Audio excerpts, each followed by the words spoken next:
স্বাগতম সবাইকে। আজ আমরা উপস্থিত হয়েছি Bangladesh billboard advertising owners association নির্বাচন 2025-27 উপলক্ষে মিজান ইকবাল পরিষদের সদস্যর সঙ্গে কথা বলতে। আমরা জানবো তাদের পরিকল্পনা, প্রতিশ্রুতি এবং ভবিষ্যৎ ভিশন সম্পর্কে।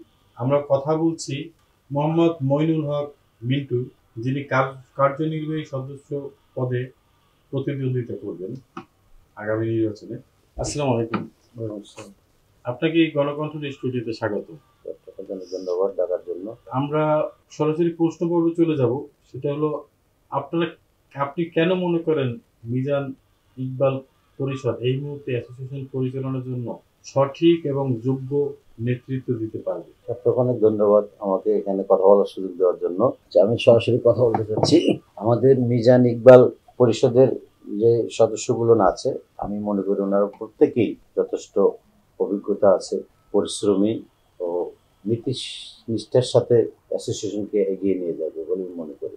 আপনি নির্বাচিত হলে প্রথম 6 মাসে আপনার 3টি প্রধান কাজ কি কি থাকবে? যদি ইনশাল্লাহ আল্লাহর রহমতে আমরা নির্বাচিত হতে পারি মিজান ইকবাল পরিষদ, তাহলে আমার মতে বা আমরা প্রথমতেই আমার ব্যক্তিগত থেকে আমি বলবো যে সকল সদস্যদের মধ্যে পারস্পরিক সুসম্পর্ক বৃদ্ধি করা হবে, যাতে আমাদের ভোটে আসলে অনেক রকম কথা হয়, দূরত্ব সৃষ্টি হয়, এগুলো যাতে সবার মধ্যে আবার ফিরে আসে। আমাদের উদ্দেশ্য অ্যাসোসিয়েশনকে বন্ডিংটা করতে হবে এবং সেই আলোকে আমরা ব্যবসা বাণিজ্য করে দেবো, যাতে আমাদের মধ্যে কোনো সমস্যা সৃষ্টি না হয়।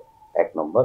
2 নম্বর হচ্ছে সদস্যদের কোনো সমস্যা হলে তার গঠনতন্ত্র অনুযায়ী দ্রুত সমাধান করার চেষ্টা করবো ইনশাল্লাহ। 3 নম্বর, নিজেরা কোনো সমস্যা সৃষ্টি করব না এবং কাউকে করতেও দেবো না। যেমন ব্যবসা করতে গেলে আমাদের তো আউটডোর বিজনেস, বিভিন্ন রকম, আমার একটা প্লেস আছে, অন্যের একটা প্লেস আছে, বিভিন্ন সময় প্লেস নিয়ে একটা সমস্যা সৃষ্টি হয় এবং আগে উপরে হয়েছে, এখনো হচ্ছে।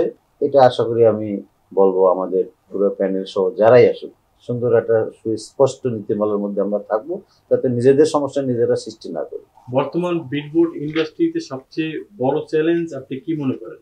বর্তমান এই ব্যবসা অনেক একটা টেনশন, ইনভেস্ট করতে গেলে অনেক টেনশন কাজ করে। একদম এই বোর্ডটা টিকবে কিনা, সিটি কর্পোরেশন পৌরসভা রোডসান হয়ে যায় আছে, সেটা টেনশন কাজ করে। একজন করতেছে, আবার আমি গিয়ে দেখা করতে পারতেছি না, এই সমস্যা ওই সমস্যা, কোনো কিছু ক্লিয়ার না। মানে এখানে রেগুলেটরি বোর্ড যারা আছে তাদের সাথে আপনাদের একটা গ্যাপ আছে, বা তারাও আসলে আপনাদের বিজনেস ব্যবসায় যতটুকু ক্ষতি সাধন হয় তাদেরও একটা বড় হাত আছে, তাই তো? এটা হয়ে গেছে কি, যারা ভালো ব্যবসায়ী, জানাশোনা অভিজ্ঞতা, তাতে তারা খুবই কম হয়। দুর্ঘটনায় মাঝে মধ্যে ঝড় বৃষ্টির কারণে বোর্ড পড়ে গেলে দেখা গেল কেউ ভালো করে করে, কেউ নতুন লোক আসছে, এইসব কারণে একটা সমস্যার সৃষ্টি হয়ে যায়। তখন টোটাল ব্যবসার উপর একটা হুমকি থাকবে না, উচ্ছেদ করে।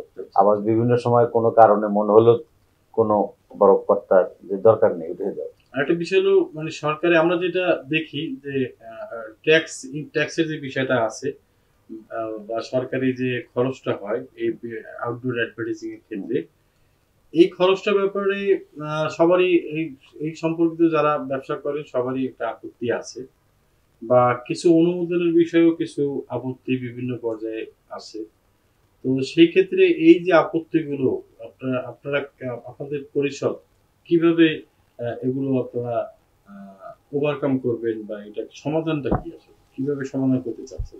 আসলে ট্যাক্সের মাত্রাটা আমার হিসেবে একটু বেশি হয়ে গেছে, তো এটা একার দ্বারা সম্ভব না। পুরো অ্যাসোসিয়েশন বসেই ওনাদের সাথে কথা বলে এটা সামঞ্জস্য রেখে একটা জায়গায় নিয়ে আসতে হবে। সবসময় একটা কমিউনিকেশনের নিয়ে আসতে হবে, বসতে হবে এবং তাদের ভাবতে হবে। কিছু জিনিস আছে যে আমাদের গভর্নমেন্টের ট্যাক্স আছে, সাইট খরচ আছে, সাইট রেন্ট আছে, ম্যানুফ্যাকচারিং আছে, মেনটেন্যান্স আছে, সবকিছু মিলে বোর্ডে ভাড়া হয়ে যায় অনেক। তখন দেখা যাচ্ছে আমরা ক্লায়েন্টের কাছে ওই রেটটা দিতে পারি না। এই বিষয়গুলো আমরা নজরে নিয়ে আসবো এবং আশা করি সমাধান একটা পর্যায়ে যাব অ্যাসোসিয়েশনের মাধ্যমে।